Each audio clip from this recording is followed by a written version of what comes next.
Gonzalo Rojas Pizarro nace el 20 de diciembre de 1917 en el puerto de Lebu. Estudió en el internado de Concepción, en la Escuela de Derecho y termina en el Instituto Pedagógico de la Universidad de Chile. Trabaja como inspector en el Instituto Barros Arana, alfabetizador de los mineros en Atacama, jefe de redacción de la revista Antártica en Santiago y profesor en Valparaíso. En 1938 participa en el grupo surrealista Mandrágora y 10 años después publica La miseria del hombre, su primer libro de poemas.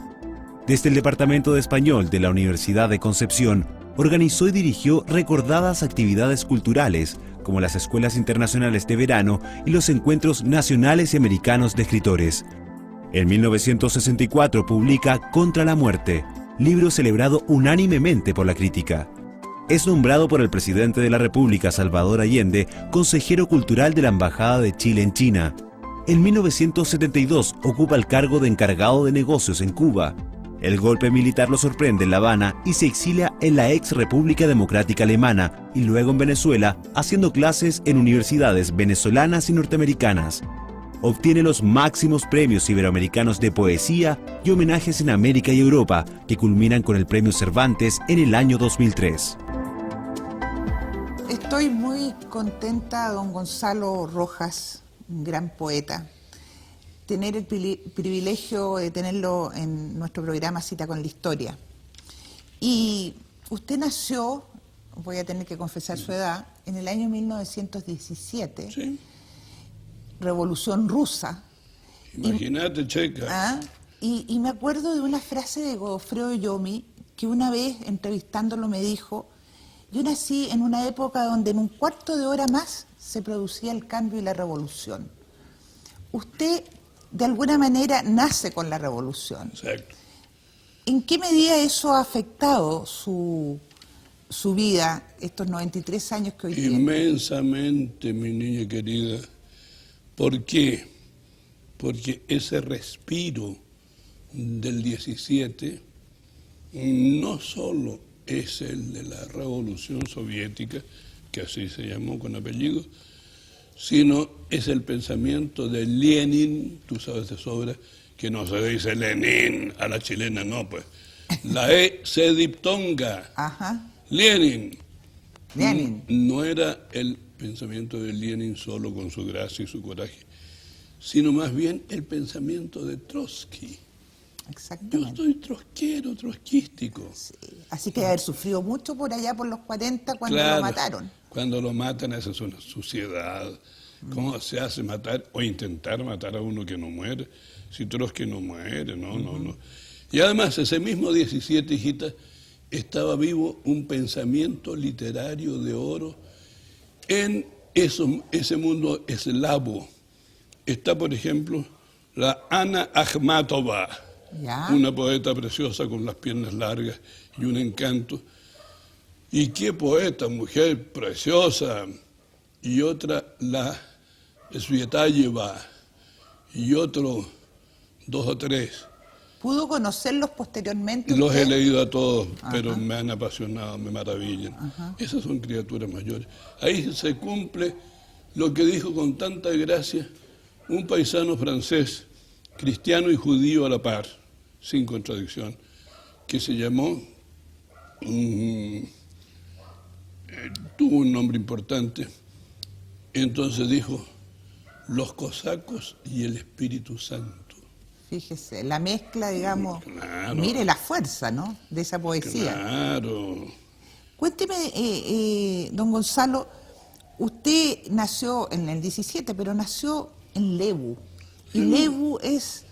Un recodo chiquito, fundado por un hombre más o menos siniestro para mí, que es el que despoja a los indios de todo, el señor Saavedra. ¿Te acuerdas de eso? Sí, Tú don Cornelio. Como historiógrafa, tú sabes bien quién es Cornelio.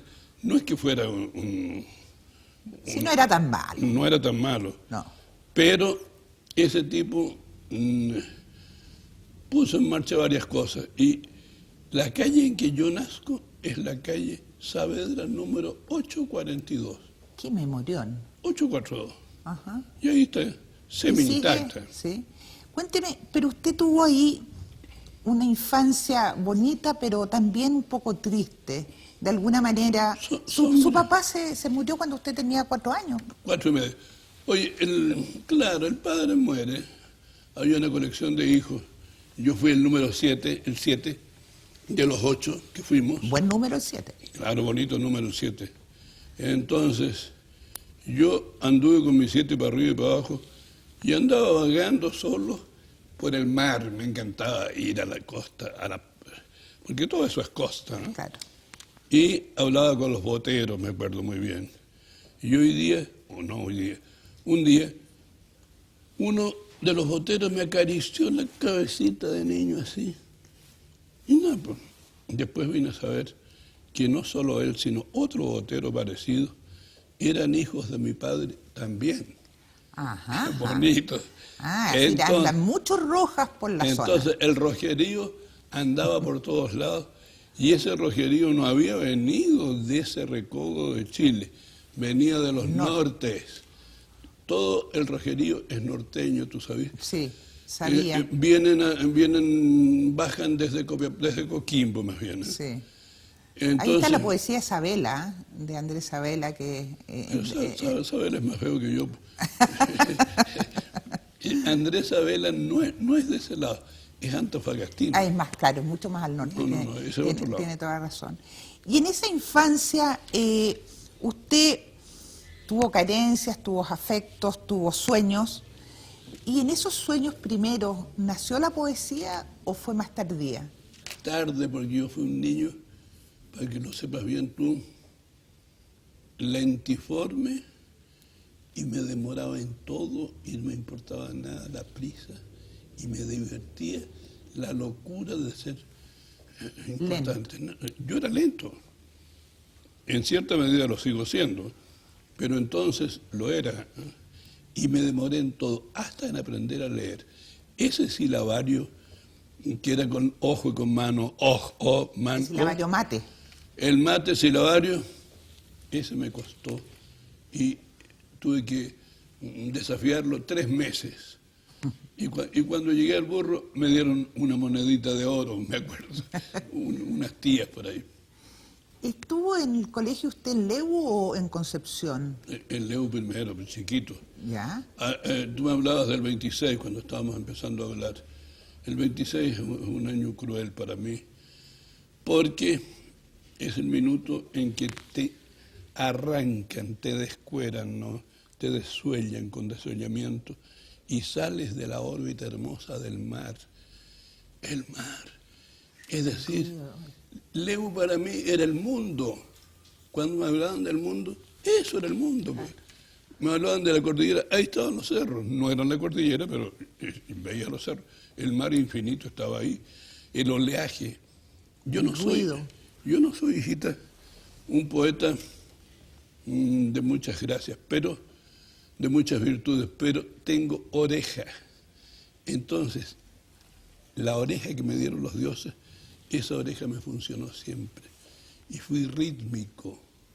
Yo entendí el mundo desde el zumbido del oleaje y de la lluvia, encima sobre todo del zinc de mi casa pobre, qué cosa más linda. Qué lindo. Eso. Entonces, bueno, hay un minuto en que el padre ha muerto, todas esas cosas. Con una pobreza, su papá era minero. Era minero con varias contradicciones, como yo mismo. Ese tipo había estudiado en la Escuela de Minas de La Serena, porque de ahí venía el Rojas de él. Y estudió un poquito, no terminó nada. Y cuando viene el año, ¿qué sería? 8, supongamos. Ya. Del otro siglo. Sí. Del llamado 19. Exactamente. Entonces ese muchacho se embarca en un barquito en Coquimbo y va a parar a Lebu.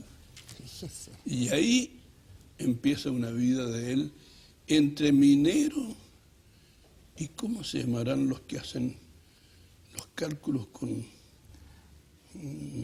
los que hacen dibujos, mijita? Los tasadores. Sí. Sí, bueno. Y ahí empezó a vivir su vida, claro. Y como era bastante letrado, porque aunque te parezca extraño, en esos años preciosísimos de Chile, y seguro al cierre del 19 pasó lo mismo, el profesor primario, el maestro rural, ese precioso ser humano que era el maestro rural de entonces, sabía idiomas. Y mi padre, mi abuelo, don Jacinto Rojas Iglesias, sabía francés y un poco de inglés. Y tengo entendido que usted en el colegio tenía un profesor que le enseñó, que sabía hasta arameo. Un poquito de alemán me enseñó. Un sí. poquito de alemán. Claro, Usted leía los clásicos. Claro, porque yo de ahí, de ese pueblito, salí junto con mis hermanos. En una rara emigración salimos con la madre, muy divertidamente, en un tren asqueroso, de esos trenes de entonces, hasta un pueblito que se llama Curanilahue, y de Curanilahue a Concepción. Y al llegar a Concepción yo El desgarro. encontraba tan feo todo eso, y nos llevaron en un carricoche tirado por caballos. ¿Cómo se les decía a los caballos? Tenían un nombre los caballos. Entonces fui a parar a una calle asquerosa que se llama Orompello. Usted escribió una poesía Claro, de Orompello, sí. Orompello, Sí. que tenía dos gracias. Orompello, suponte tú, estaba aquí, acá estaba la calle Barrosarana, que tenía más prestancia, y en Orompello había una punta con putas, ¿no? ¿Ya? y la otra punta la otra puntita era de señoras, señoritas. Así que usted paseaba de una hacia otro Y lado. yo viví en el límite del puterío y de la otra gente. Oiga, y estábamos en el año 26, 28, en pleno régimen de Carlos Ibáñez del Campo, Carlito Ibáñez. el primer gobierno. Del 27 es ese Sí, animal, ¿no? claro. Dígame, ¿usted era muy chico como para meterse en política? Pero lo olfateaba todo. Lo olfateaba, lo escuchaba y lo olfateaba. Sí, sí, sí. Su Por ejemplo, madre era Nada. ibañista, No, era... nada. Era una niña cristiana, sin catolicidad extrema, Ajá. pero muy limpia y muy noble, con un aspecto español. Pizarro de apellido. Esos pizarros para mí tienen que ver con los pizarros de allá, de las Españas profundas. Entonces, esa señora tenía una paciencia y una gracia y un pudor fenomenal. De ella yo creo que aprendí, o yo me impregné de su talante, ¿cómo se diría? Parco, sobrio, severo, digno. La dignidad viene de la madre, un tesoro. Entonces, hay un minuto, ya llegados a Concepción, todos nosotros, el equipo de 8 niños, en que no hay que comer, y dónde los pone esa pobre viudita reciente, dónde pone a sus niños. Entonces, con inteligencia, con destreza mental, ella dice, los voy a sembrar a todos estos en los liceos, en las escuelas, para que coman, pues, Claro. y para que vivan, y para que aprendan algo. Entonces, a mí me tocó ir a un paraje que no era de curas estrictamente, pero era un colegio conciliar, se llamaba. Ajá. Un internado. Internado. Y ahí aguanté la mecha 7 años, mi hijita. No me diga. ¿Sabe usted lo que es levantarse un cuarto antes de las 6? Pasar por un pasadizo, puro frío, y el agua saliendo a chorros porque hay que bañarse y limpiarse, y después ir a correr porque era la gimnasia, y luego ir recién a un desayuno pasable, y luego a una hora de clases, precursora de las lecciones mismas. Ese era un estilo no solo chileno ni español, era el estilo inglés también. Si usted estudia la vida de Churchill, Sí, claro. con todo su poder económico de la gran familia de ellos, Pasaba por esa... tuvo una experiencia semejante. Sí. Y bueno, entonces usted no da derecho al servicio militar después, ¿o sí? No. Porque No, pasan creo que por eso mismo. No, porque yo llegué hasta los 17 nomás ahí. Claro. A los 17 me harté y le dije a la madre, se acabó, me fui. Y se rió de mí con un encanto que la tenía ella. ¿Y a dónde se va, hijo? Al norte. ¿Pero qué va a hacer al norte? Los chilenos, le dije yo, tenemos que ir al norte. Fíjate, la idea mía. Entonces, me embarqué en un falucho que se llamaba Fresia, de la Sudamericana de Vapores. Claro, una gran compañía. Pero no la vistosa compañía del plazo de ese caballero que se murió aquí el otro día, no. Era una compañía inicial nomás. Entonces, en ese barquito me fui yo para el norte y viví ¿Solo? solo Es decir, arriba. usted tomó una decisión de hombre a los 17 años. A esa edad, mi señora. Y con algo de plata en el bolsillo. Unas monedas que alguien me dio, ¿no? Pero de la madre no procedían, ¿no? Pero antes de irse a los 17 años en ese barquito, usted en el internado Yo viví, empezó a jugar con las palabras. viví una vida enorme ahí. Uy, ese internado fue de una fiereza y de una gracia a la par. Maravilla. ¿Por qué razón? Tuve la fortuna, Patricia, de que aquel liceo, que era una especie de, ¿cómo se dice cuando se junta una cosa con otra? Conjunción. De frailerío, pero no de fraile, Claro, ya. estrictamente, y de gente navegada. Entonces había profesores españoles, italianos, alemanes, franceses, y yo me crié en un mundo mundano. Por eso yo no Y universal. Yo no fui lugareño, no fui el niñito pobre del lugar, nada, de mundo nomás. Exactamente. La mundanidad me viene de ahí. Bueno, y además un mundo de inmigrantes, digamos, una Claro. zona de inmigrantes. Y entre todos había un tipo que lo recuerdo con tanto respeto y cariño, Jünemann de apellido, grandote como de 2 metros, andaba a pata y me encantaba muy porque era un tipo fuerte, como desafiante, y sabía los idiomas grandes de la tierra. Fíjese. Y ese fue el que un día jugando nos dice, había 2 pizarrones, 2 tableros, ahí en la sala en que me enseñaba español, pero él era alemán. En alemán, mire. Entonces, su apellido segundo era Beckschaffer, lo recuerdo. Wilhelm Jünemann Jünemann. Beckschaffer. Entonces dijo, niños, escúchenme, era bien fino el tío.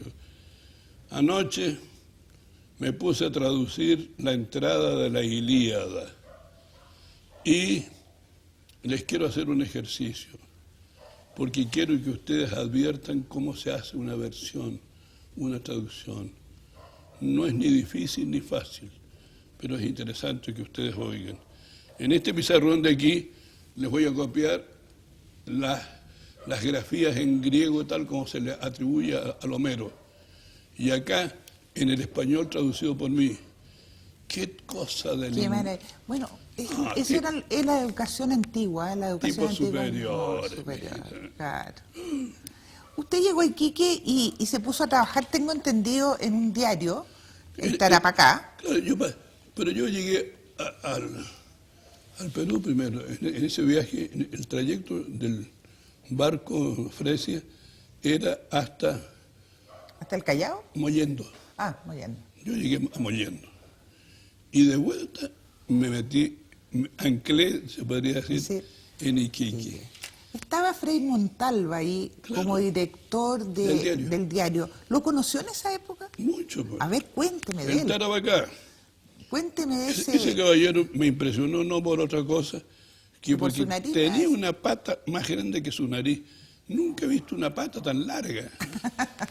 yo era un chico, un jovenzuelo, pues, y me divertía ver a ese señor cuando caminaba por la calle, andaba con sus patas fuertes.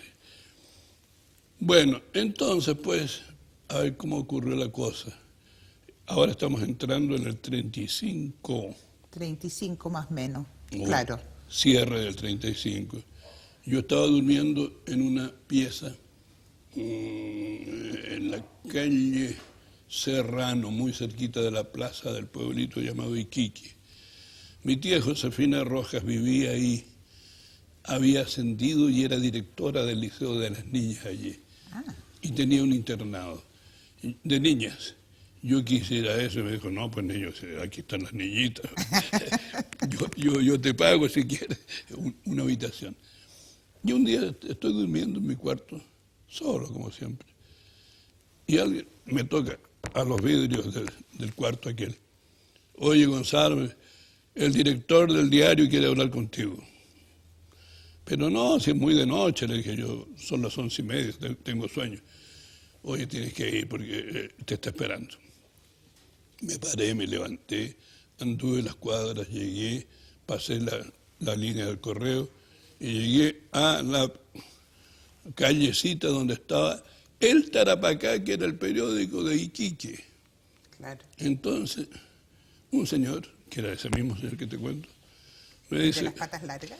Pero me dice con dulzura y con simpatía. Sí, parece que muy y agradable. con fineza. Sí. Joven, me dijo, yo sé que usted es un buen lector. Yo ya tenía fama de lector. Me leí en los días de Iquique toda la biblioteca Cervantes que estaba en una calle determinada. Yo era un lector fiero. Pero fiero, veo, sí. Entonces, y como ha leído, seguramente usted sabe quién es Valle Inclán. ¿Sí? Le dije, ese se murió esta noche. Acaba de llegar un cable. En ese tiempo había cable. Claro. Acaba no de le entrar, puedo creer. Acaba de entrar un cable que dice que murió don Ramón María del Valle Inclán y Montenegro. Yo me reí. ¿Usted ha leído algo? Claro, claro, señor. Le dije, yo me leí las sonatas, las 4 sonatas. Me leí y le pasé Toda la bibliografía. el nombre de los libros. Hágame un favor, me dijo, ¿podría hacer esto? Yo tengo una máquina de escribir. Si usted sabe escribir, o si quiere a mano, hágame un artículo. Y me hice un artículo que está por ahí y me pagaron 180 pesos. En 1936 estalla la Guerra Civil Española. Que El va a tener... 18 de julio. ¿Qué memorión? Yo estaba en una clase de física con un profesor lamentable que le decíamos el pescado de Vergara, porque era muy tonto.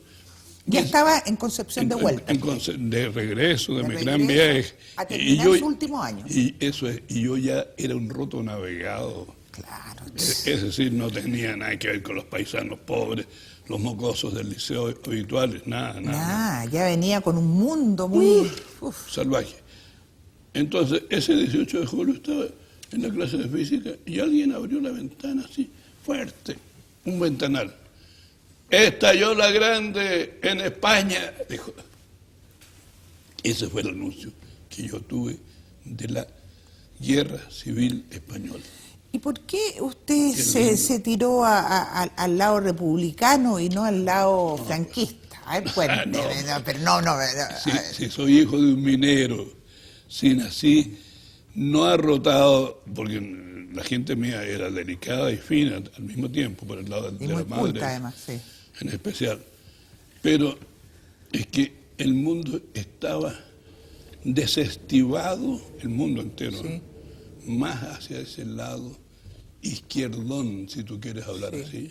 Sobre todo el mundo intelectual, el mundo de las letras. Y los muchachos. Y la juventud, sí. Claro. ¿Ah?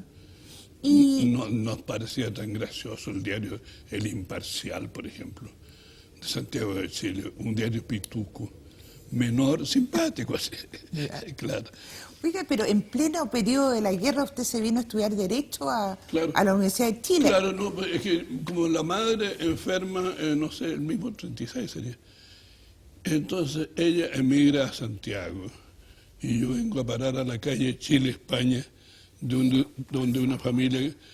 La calle muy cerca de aquí de Ñuñoa. Y que me dio la plata, la señora, unos correas Fuensalida, unos pitucos. Yo caí en el mundo pituco y me divirtió la gente eso. Entonces, ese año mi hermano Jacinto Rojas, que era muy luminoso, que a los 15 años entró a estudiar medicina y a los 21 o antes de los 21 era médico cirujano ya, era un tipo de oro.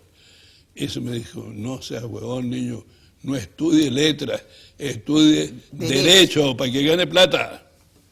¿Y? Y yo, ya hombre, le dije, ya, trancé con él. Ingreso a la escuela de Derecho, pero como esos años eran distintos de estos años, simultáneamente me inscribí en la calle Alameda de las Delicias, esquina Cummings, pedagógico. En el viejo instituto pedagógico. Y se podía, en ese tiempo se podía estudiar una carrera para profesor y el derecho famoso. ¿Y se Entonces, convirtió en profesor de castellano? No, nunca. Estuve 3 años estudiando Derecho, 2 y medio. Di exámenes de Derecho Civil, esas cosas, Derecho Procesal, lata de lata para mí. Pero viré ahí y me fui al pedagógico. Cuénteme, en Derecho, ¿se acuerda de algún compañero que después haya llegado a las cumbres políticas? Figuras, no, algunos. O culturales. Jorge Solovera Providel era un talento en Derecho. Jorge Millas, pues. Jorge Mía, el filósofo. Este mismo que... Pero Jorge tendría ahorita la edad mía. Fíjese. Claro. Compañeros Compañero. y amigos. Y el otro tipo loco con vestido, con cabeza colorada, porque tenía pelo, se llamaba el Bolodia.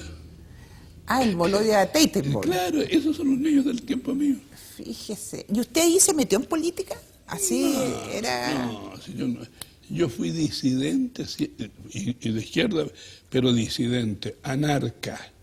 En español no se dice anarco, se dice anarca, como geómetra, no se dice geómetro. Ya, estoy aprendiendo. Claro. Entonces yo era una anarca y era tan graciosa esa vida preciosa. Y claro, ya me estás preguntando por la guerra. Había estallado el 36. Prosiguió el 7, el 8, el 9. Había unos diarios, ya te he contado. Había mucha bulla. En las noches, las tardes, los diarios, que eran pocos, tenían unos tablones al lado afuera de la oficina y ahí venían las noticias de la guerra. ¿Y ustedes todos seguían eso, paso a paso? Lo olfateábamos. Y yo fui con Jorge Solovera y otros amigos más, que era un poquito, a ver a don Rodrigo Soriano, que era él, ¿cómo se dice? Embajador. El embajador. De España en Chile. Y le dijimos, don Rodrigo, queremos ir a la guerra nosotros. Se rió el tipo, pues. Claro. Pero hubiera sido bonito, quizás le hubiera tocado ahí. Claro, no. Quizás no tendríamos el gran poeta que tenemos. ¿Ve usted? No fui a la guerra, mijito.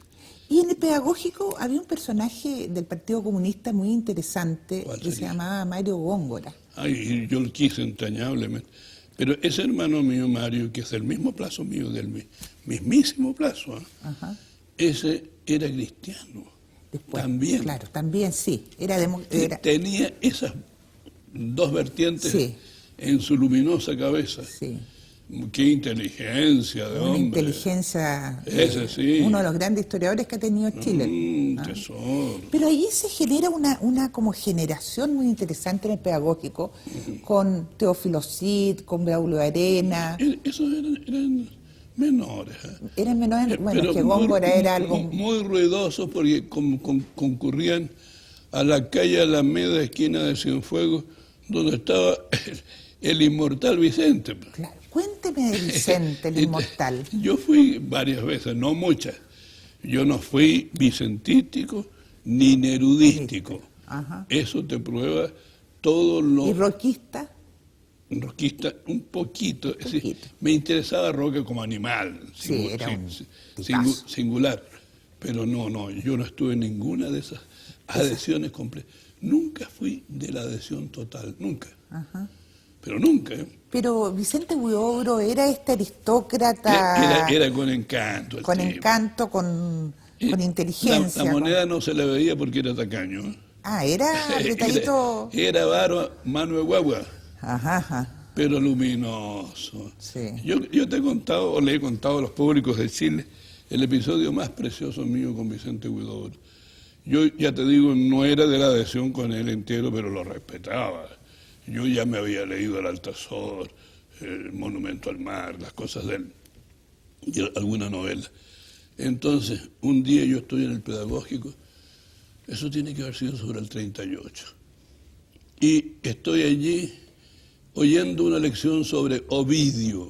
Siempre me gustaron los idiomas clásicos y todavía Yo leo a los clásicos. A Séneca. A esta edad mía leo a los Es clásicos. que leer a los clásicos A los romanos y a los griegos en su es idioma tener viejo. respuesta para las preguntas de hoy, ¿eh? Claro, entonces pues estoy ahí oyendo al doctor Oroz, que era mi profesor de latín, Sí, que claro. estaba explicando a Ovidio, Publius Ovidius Maro. Me gustaba, claro, el autor inmenso, pero no me gustaba la versión, la traducción del doctor, que era muy a ras de suelo, muy de profesor. Entonces me paré y me fui a vagar por la calle, cosa que hacía con frecuencia. Y andando por la Alameda, yo dije, ¿por qué no subo a la casa de Vicente? Y subí por la calle Cienfuegos a su departamento. Y le pregunto a la muchacha que atiende ahí, que aseaba la casa, le dije, ¿está Vicente? Está durmiendo, ya, lo espero. Me senté, lo esperé y de repente apareció el poeta con su gracia de él y con cierto afecto. ¿Eh? ¿Y qué estás leyendo? Me dijo. Estoy leyendo a Ovidio, pero no me gusta la traducción que hace el doctor Oroz. No les he dicho, con su voz altanera, Sí. no les he dicho que no hay que leer a esos carcamales. Fíjate cómo me acuerdo. ¿Eh? Sí. A esos carcamales. Hoy día, hijo, hay que estudiar física, matemática, biología. Métete con el mundo científico. La imaginación está en la ciencia. Yo lo miro y con esa altanería que tal vez yo había aprendido de él mismo, y tratándolo de tú, porque era muy lindo, Vicente nos enseñó a tratarlo de tú. Le dije, mira Vicente, tú serás muy Huidobro, pero no sabes nada. De los clásicos, nada. Tú no has leído ni a griego ni a romano. Así que mejor calladito. Entonces el tipo se para, es muy linda la anécdota, experiencia. sí. Se para, anda por una, qué sé yo, una, ¿cómo se llama lo que se pone aquí abajo? Alfombra. Sí. Da unos pasos por la alfombra y sin mirarme siquiera va diciendo en buen latín viejo, en latín romano, no en el latín de cocina de los curas, no, el viejo latín de la Roma imperial. Cum subitir leus tristisima noctis imago, quae mi supremum tempus in urbe fuit, cum repetu noctem quatot mi cara religue, labitur etc. Y yo quedé, Léelo. claro, pero fascinado a la Pero par. claro. Y el tipo, muy hombre y muy discreto, no me dijo nada. Nada, no, pero con eso le estaba diciendo todo. Claro. ¿Y Neruda tenía algo de esa altanería de Huidobro? Tenía otras altanerías, pero distinto. Era un paisano diferente. Yo no tuve mucha adhesión con Pablo, eso sí que yo dormí en su Isla Negra en los días en que era dormible aquello. Y también él... ¿Qué dice él cuando dormía- era dormible, que había momentos que no era No, dormible? es que esa casa era pobretona, Sí. inicialmente. Después se mejoró. Y después cuando vivió Vicente, digo, Huidobro... Neruda. Neruda, perdón. Cuando vivió por aquí, por la calle, ¿cuál sería, oye? Aquí por Avenida. Bellavista, López de Bello, por ahí. No, más allá. Sí, Estaba con la hormiga en ese tiempo. sí, claro.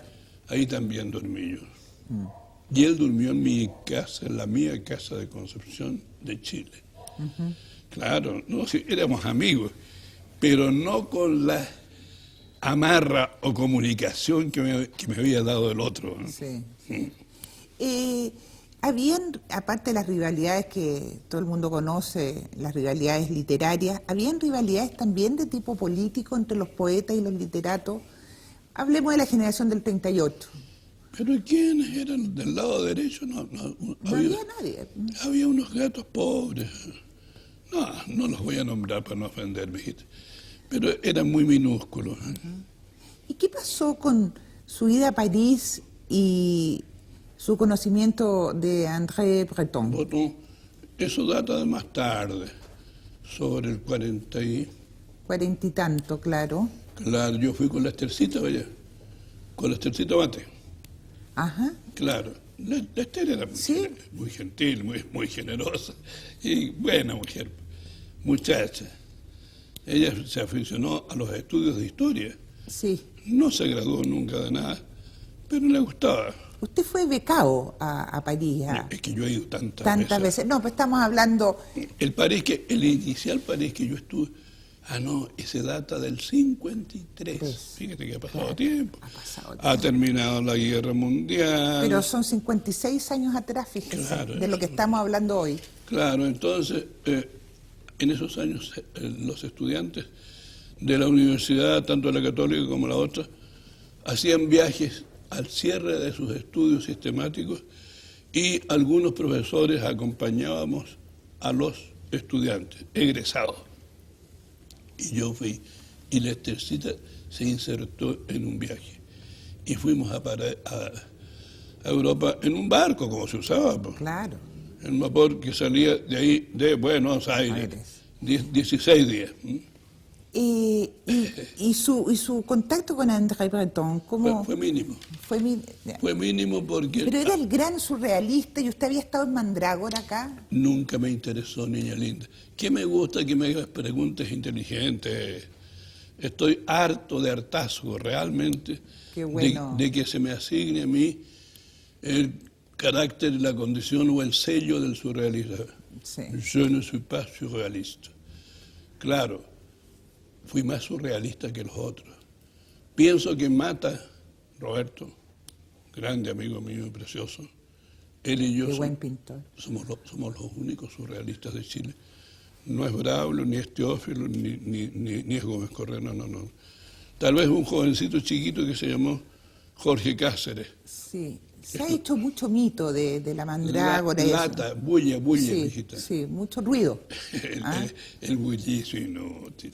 Además, el surrealismo de Chile era mínimo, misérrimo, al lado del buen surrealismo argentino. Ahí sí había un grupo grande. O peruano, estupendo, en Perú. Aquí era de tono menor. Era mapochero, niña. y el surrealismo exigía Sena, el río Sena. Sí, claro. Don Gonzalo, siguiendo un poquito más rápido porque se nos va. Arriba, sí. Llega la década del 60, usted vive en Concepción, ya está en la Universidad de Concepción. Yo me he ganado ¿cómo se llama? En un concurso. Me gano el carácter de profesor con una renta especial y fui a parar al mismo Concepción que odiaba. Eso pues. Porque yo pasé hambre, mi niñita linda, y no me gustó nunca, ni me gusta. Me parece muy bien. Yo no soy de ahí. Ajá. Yo no soy. Pero ese Concepción de los 60 es el Concepción del MIR, es el Concepción de la Revolución, es el Concepción... Y fue allí cuando llego el 52 yo, y entonces le digo a Enrique Molina, que estaba vivo todavía el viejo, le digo, oye, don Enrique, acá... ¿Qué gente ha conocido usted? Enrique Molina, ¿se da cuenta? Pero torrenciales personas, mijita. Le digo que era un grandote, altanero, el viejo. Pero un rector. Y fino. Entonces le dije, don Enrique, hagamos unas escuelas de temporada. No, me dijo Gonzalo, si ya la manda la barca, está haciendo escuelas de esas de Santiago. No, yo dije, no se trata de esas. Yo quiero unas escuelas con un alcance iberoamericano. Yo quiero que venga gente de nuestra América, de largo a largo, todo lo que podamos. Se rió o no se rió y me dijo no nomás. Después se enfermó el hombre, en fin. Y el 58 con David Stitchkin, que fue... Claro, un gran rector también. Ese me dio... Todos masones, entre paréntesis, en Masones. Concepción. ¿Usted era masón? Nunca fui. No, pues usted anarca. Sí. Yo nunca fui de ninguna Nada. pinta de nada, mijita, nada. Eso da más libertad, ¿no? Claro. Libre, libérrimo, Sí. en serio, sí. Y ahí organizó usted un encuentro de escritores, pero... Claro, primero las escuelas de temporada, ya. Y llega el 58 y ahí me cayó, como dicen, la moneda de la cabecita. Y le digo a Stitchkin, David, hagámonos unas reuniones altas de encuentros de escritores de América e inicialmente de Chile, con la promoción del 38, porque estamos en el 58 y yo quiero ver qué nos ha pasado en estos 20 años, ¿no? Y me encantó. Y sabes tú, y esto te puede importar como historiador a ti, ¿sabes en quién me inspiraba, si cabe ese término? ¿O con quién me asociaba yo mentalmente? Con los grandes del siglo XIX, que los adoré siempre. A los muchachos, a los verdaderos progenitores, a los fundadores de lo nuestro, de la auténtica autonomía cultural de América. Entonces, pues, discutiendo, el 58 yo reuní, pagando, esto te puede dar risa, un avión con un chirimoyo. No había plata. Claro. Entonces vine aquí a la calle Huérfano, ¿cómo se llama? Donde vendían los pasajes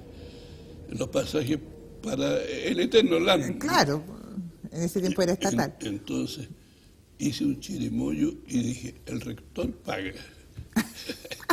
Así que Sticking después... No, sí me No, quería. pero claro. Me quería. Pero ahí fueron escritores que después van a ser tremendamente Hijita, famosos. y después de eso yo dije, lo que no tiene David, le dije a él, lo que no tiene continuidad, no tiene realidad. Y si yo era un tipo despierto en ese tiempo, hijita. Como en ese tiempo. Claro, lo que no tiene continuidad, rector, le dije, no tiene realidad. Vamos a hacer 5 años de esto, 5. Así se hace el mundo. ¿Y? E hicimos 5 reuniones internacionales. Y no solo vinieron escritores, poetistas, novelistas, ensayistas, no, científicos también. Yo fui a Inglaterra. Yo traje a un hombre que era amigo de Churchill. Es decir, era un desafío. Era un mundo ¿Qué mundo más lindo? donde la cultura se vivía con mucho más fuerza, tanto en la Claro. juventud como Y en... la otra cosa es que había opciones en esos años. Sí, habían... Había Pero opciones. después viene la reforma universitaria, usted está ahí de director del Consejo de Difusión. Eso me lateó tanto. Debe ser un cargo administrativo Una latero. vergüenza, le dije a la Tencha, porque un día pasó la Tencha a pedirme trabajo para ¿qué era? Uno que estaba casado con la Isabel, la misma chica Isabel. La que ahora es Y claro, diputada. y ya en ese tiempo ella era una jovencita abogada y estaba casada con un niño, parece que era de apellido Mesa, Ah, claro, sí. flojo de haber sido. Entonces la Tencha me dijo, oye, dale trabajo a ahora que tú tienes unos cargos. Y con ella también dialogué yo. Cuénteme, y usted el año 70 es nombrado consejero, consejero gran cultural lata, en todo. China, po, hombre. Es decir, Claro, a China, ¿cómo porque- fue que conoció a Allende y que lo mandaron a Niñita China? linda, porque yo había ido a China solo antes. Aquí había en Santiago de Chile una oficina que no era diplomática, te estoy hablando de un poquito atrás, sino que era una oficina económica de los chinos, astutos los chinos siempre, hacían negocios, ¿no? Entonces yo me acerqué a ellos y me hice amigo de ellos, parcialmente amigo. Era una cosa muy rara, Y porque entonces fui a parar, ¿cuándo tomó el poder el Mao? Él 40, está ahí. 49, yo creo, 48, Pues, 49, sí. ese año que yo voy con la Esther Mate, allí a Francia y anduvimos en Alemania también. De ahí se fueron... Después yo le dije a la Esthercita, mire niña, usted tiene plata, su papá tiene su dinero, dígale que le mande plata para el pasaje en avión, porque yo voy a hacer otra cosa. ¿Y sabes dónde fui? A China. a Beijing. A Beijing. ¿Ah? ¿Y estuvo con Mao? ¿Conoció a Mao? Claro, tuve la opción. Tuve la opción y estuve con él. Me hizo unas preguntas. ¿Cómo qué, por ejemplo? No, No le habrá preguntado... cosas sencillas. Al empezar, me siento yo, como se usa en China, debe seguir usándose, en unos, ¿cómo se llaman? Asientos adosados al muro, ¿no? junto con él y otros paisanos que andaban por ahí. Y me dijo, Genjao quiere decir muy bien. Me han dicho de usted 2 cosas. El tipo era claro, ¿no? Por algo era Mao. Era Mao. Me han dicho 2 cosas de usted, que es profesor y es escritor a la vez. ¿Es cierto? Sí, le dije. siempre lo traté de presidente y él me dijo, señor, nada de, ¿cómo se dice? Tonchi, eso quiere decir camarada, ¿no? Ya, nada de camarada. No. ¿Y con Fidel se trataba de camarada? Porque después usted se fue a Cuba. Sí. ¿Lo conoció a Fidel? Muchas, estaría 50 veces con ese niño. Yo, el año antepasado estuve ya de nuevo, al cabo de 37 años, fui a dar una vuelta, mijita. Ya. Porque, ¿Cómo lo recibió Fidel? No, esta vez no, pues, ya está no. dañado. No, en aquellos años él era el jefe y nosotros, los funcionarios de distintos lados, teníamos algún acceso. Yo estuve muchas veces, anduve en bote con él, remaba bien, conducía la... ¿Qué es lo que más le interesaba de Chile? ¿A quién? A Fidel. Ni sé.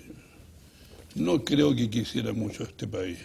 Y a Jorge Edwards menos. No los, además no me gusta el libro de Jorge, no. Persona non grata. Sí, no, lata. Eso no se hace. Eso es un chimento, como dicen los argentinos. No hay que andar haciendo ese tipo de libros, no. A mí, por ejemplo, me fue pésimo en el sentido de, qué sé yo, de los diálogos. En el plazo del, como cuando lo echan para afuera, ¿cómo se llama eso, mijito? En el exilio. En el exilio. El exilio mío fue muy malo y yo viví en Alemania, en Rostock. Vivió en Alemania Oriental. Oriental, pues. Es decir, ahí vivió lo que era el comunismo. Todo. Y es muy atroz. ¿Usted que lo vivió? Duro y aburrido, sobre todo. Aburrido, ¿no? Aburrido. Eso sí que... Lata.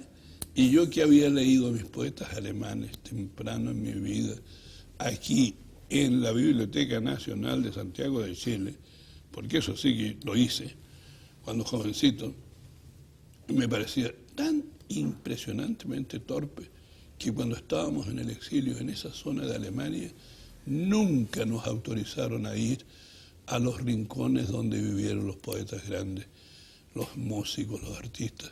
¿Eso se llama miedo? De ellos sería. Claro. A mí me latió todo eso. ¿Y cómo se pudo ir de ahí sin me costó generar mucho, ruido? Qué bueno que me preguntes cosas claras. Esas son las preguntas bonitas. Mira, yo estoy anclado con la Hilda, que ya es mi segunda compañera, esposa preciosa, que es la madre de Gonzalito, ¿no? Sí.